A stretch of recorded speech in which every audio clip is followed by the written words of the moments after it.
Hi hello friends, welcome back to my channel. இன்றைக்கி இந்த வீடியோவில் சூப்பரான டேஸ்ட்டில் நாட்டுக்கோழி தண்ணி குழம்பு அண்ட் கிரேவி ரெசிபி தான் பார்க்க போகிறோம்.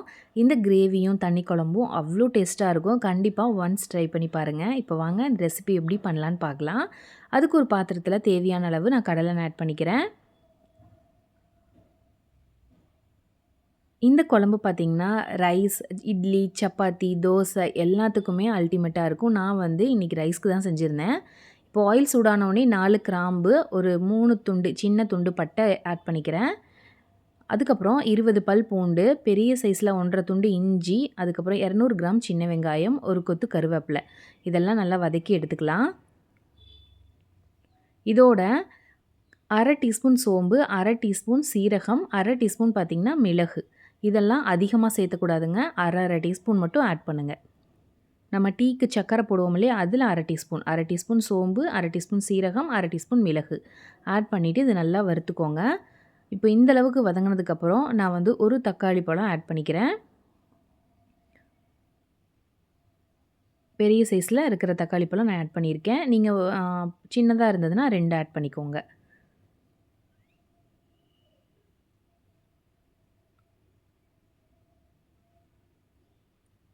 இதோட நான் சிக்கன் மசாலா தூள் இருக்கு இல்லையா, சத்தி மசாலா சிக்கன் மசாலா தூள், அது 2 டீஸ்பூனுக்கு மேலே பெரிய டீஸ்பூனில் நான் சேர்த்திருக்கேன். 1 டீஸ்பூன் மல்லித்தூள், காரத்துக்கு 1 டீஸ்பூன் மிளகாய் தூள் ஆட் பண்ணியிருக்கேன். காரத்துக்கு உங்களுக்கு வேணுங்கிற அளவு நீங்கள் ஆட் பண்ணிக்கோங்க. நான் காரம் கொஞ்சம் கம்மியாக தான் சேர்த்துக்குவேன். இப்போ அதை நல்லா திருப்பி விடுக்கோங்க சிம்மில் வச்சு. அவ்வளோதான். இது ஒரு ஃபைன் பேஸ்ட்டாக அரைச்சிட்டு வந்துடுங்க தண்ணி விட்டு. சரிங்களா?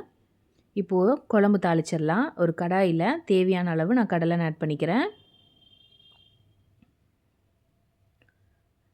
ஆயில் ஹீட் ஆன உடனே ஒரு பே லீஃப், ஒரு கல்பாஸ், ஒரு அன்னாச்சி மொக்கு, அதுக்கப்புறம் பார்த்தீங்க அப்படின்னா கொஞ்சம் கருவேப்பிலை, கொஞ்சம் வெங்காயம், இதை நல்லா தாளித்து விட்டுறலாம். அதாவது அந்த பே லீஃப் சொன்னோம், பிரியாணி இலை, கல்பாஸு, அந்த அன்னாச்சி மொக்கு இருக்கு இல்லையா அது, அப்புறம் பார்த்திங்கன்னா வெங்காயம், கருவேப்பிலை, இது நல்லா தாளித்த உடனே வெங்காயம் நல்லா வதங்கின உடனே நம்ம அரைச்சி வச்சுருக்கிற பேஸ்ட்டை இதில் நம்ம கொட்டிடலாம்.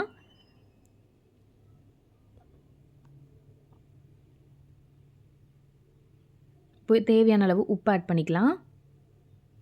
நல்லா கலந்து விட்டுருங்க. ஒரு சிம்லையே வச்சு ஒரு 10 நிமிஷம் அப்படியே கொதிக்க விடுங்க. பச்சை வாசம்லாம் போகட்டும். இப்போ நல்ல கொதி வந்துருச்சு. இந்த ஸ்டேஜில் நான் நாட்டுக்கோழியை ஆட் பண்ணிக்கிறேன். நான் வாஷ் பண்ணி 1.25 கிலோ நாட்டுக்கோழி எடுத்து வச்சுருக்கேன். இது எல்லாத்தையுமே நான் ஆட் பண்ணிக்கிறேன். நான் எடுத்திருக்கிற அளவு எல்லாமே பார்த்திங்கன்னா 1.25 கிலோவுக்கு எடுத்திருக்கேன்.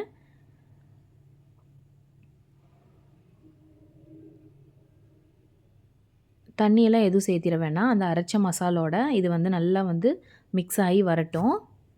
இப்போது 1 டீஸ்பூன் மஞ்சள் தூள் ஆட் பண்ணிக்கிறேன். ஆல்ரெடி நம்ம குழம்புல உப்பு ஆட் பண்ணியிருக்கோம். அதனால் இதை நல்லா பரட்டி விட்டுட்டு லிட் போட்டு ஒரு 10 நிமிஷம் நான் அப்படியே சிம்மில் விட்டுற போகிறேன். அதுக்குள்ளே நம்ம தேங்காவை அரைச்சி பால் எடுத்துகிட்டு வந்துடலாம். இது நல்லா சிம்மில் வச்சுட்டு நல்லா வேகட்டும். நீங்கள் இது குக்கரில் கூட செய்யலாம். நாட்டுக்கோழிங்கும் போது குக்கரில் சீக்கிரமாக விசில் வந்துடும். அந்த மாதிரியும் செய்யலாம். நான் பாத்திரத்தில் பார்த்திங்களா எவ்வளோ நேரம் விட்டுட்டேன், ஒரு 20 நிமிஷம் போல் விட்டுட்டு நல்லா எண்ணெயெல்லாம் பிரிஞ்சு நல்லா நாட்டுக்கோழி வெந்து வரணும் இல்லைங்களா, மட்டன் மாதிரி தான் இருக்கும் நாட்டுக்கோழி. நீங்கள் வேணும்னா குக்கரில் 2-3 விசில் விட்டு எடுத்துக்கோங்க. நான் இப்படியே ஒரு 20 நிமிஷம் அப்படியே விட்டுட்டேன். நல்லா வந்துருச்சு. அதுக்கப்புறம் பார்த்திங்கன்னா தேங்காய் பால் நான் எடுத்து வச்சுருக்கேன். நான் ஒரு தேங்காய் பால், நல்லா கெட்டியான தேங்காய் பால் எடுத்து வச்சுருக்கேன். உங்களுக்கு எவ்வளோ தண்ணி வேணுமோ அந்தளவுக்கு நீங்கள் ஆட் பண்ணிக்கோங்க.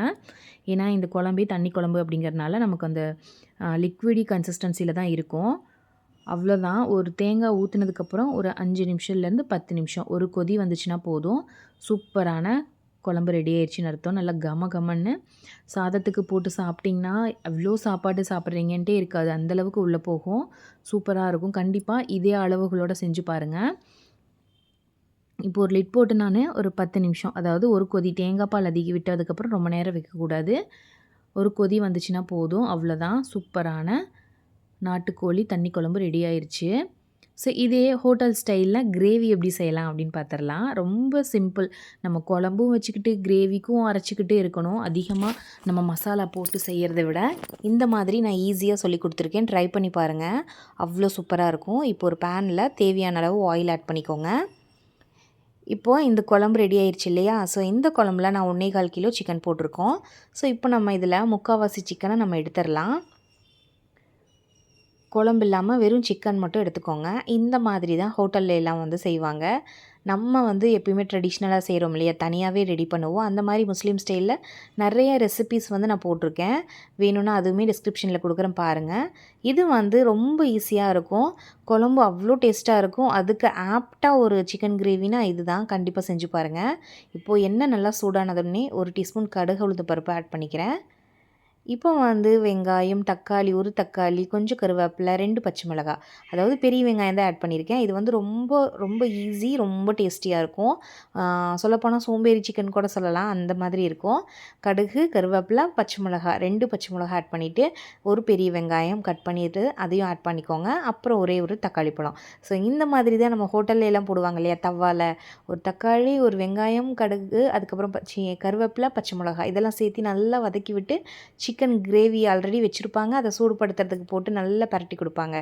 அந்த மாதிரி சூப்பர் டேஸ்ட்டாக இருக்குங்க. ஹோட்டல் ஸ்டைலில் இருக்கும். கண்டிப்பாக ட்ரை பண்ணி பாருங்கள். மஸ்ட்டு ட்ரைன்னு சொல்லலாம்.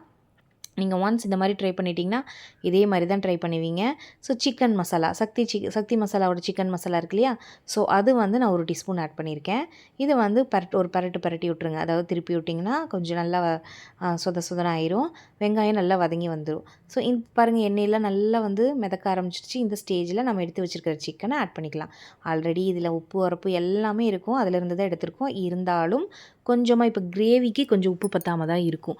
ஏன்னா நம்ம கொஞ்சம் கிரேவி பதத்துக்கு நம்ம பண்ணியிருக்கோம் இல்லையா? அதனால் லைட்டாக சால்ட்டு வந்து சாரல் மலை மாதிரி தூவி விட்றலாம். இப்போ அது நல்லா அந்த வெங்காயம் தக்காளியெல்லாம் நல்லா படுற மாதிரி திருப்பி விட்றலாம். ஒரு பெரிய பாத்திரத்தில் நீங்கள் செய்யுங்க. நான் வந்து ஒரு சின்ன பாத்திரம் எடுத்தனால கொஞ்சம் எனக்கு டிஃபிகல்ட்டியாக இருந்தது. இப்போ இதை நல்லா திருப்பி விட்டுட்டு இப்போ நான் என்ன பண்ண போகிறேன்னா லைட்டாக சாரல் மலையாட்ட உப்பு வந்து தூவி விட போகிறேன். தேவையான அளவு கொஞ்சமாக. ஏன்னா ஆல்ரெடி வந்து சிக்கன்லலாம் உப்பு இறங்கியிருக்கும். இருந்தாலும் அந்த கிரேவிக்கும் தேவைப்படும் அப்படிங்கிறதுக்காக நான் வந்து ஆட் பண்ணியிருக்கேன். இதுலேயே பார்த்தீங்க அப்படின்னா நான் அந்த நம்ம குழம்பு வச்சுருந்தோம் இல்லையா? ஸோ தண்ணி குழம்பு அதுவும் 2 3 கரண்டி வந்து நான் இதில் ஆட் பண்ண போகிறேன். ஹோட்டல்லாம் பார்த்திங்கன்னா இந்த மாதிரி தான் செய்வாங்க. கொஞ்சம் கிரேவியோடு எடுத்துகிட்டு வந்துட்டு நல்லா வந்து உங்களுக்கு செமி கிரேவி மாதிரியோ அதர்வைஸ் ட்ரை கிரேவி மாதிரியும் கொஞ்சம் டேஸ்ட்டு நல்லா வேல்யூ ஆடடாக வந்து நம்ம இது 2 டீஸ்பூன் 3 டீஸ்பூன் ஆட் பண்ணிக்கணும்.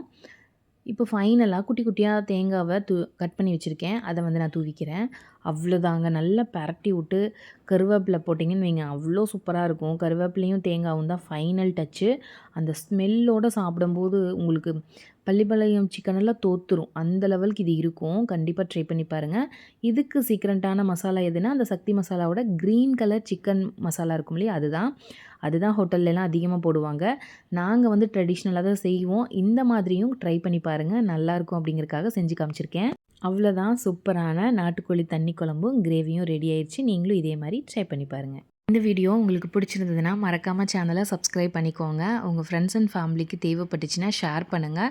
இந்த ரெசிபி கம்மிங் சண்டே, அதாவது வர சண்டே நீங்கள் கண்டிப்பாக ட்ரை பண்ணி பாருங்கள். இல்லை அப்படின்னா இடையில கூட ஒரு நாள் ட்ரை பண்ணி பாருங்கள். ட்ரை பண்ணி பார்த்துட்டு உங்களோட ஃபீட்பேக்கை மறக்காமல் ஷேர் பண்ணுங்கள். அண்ட் தென் தேங்க்ஸ் ஃபார் வாட்சிங்.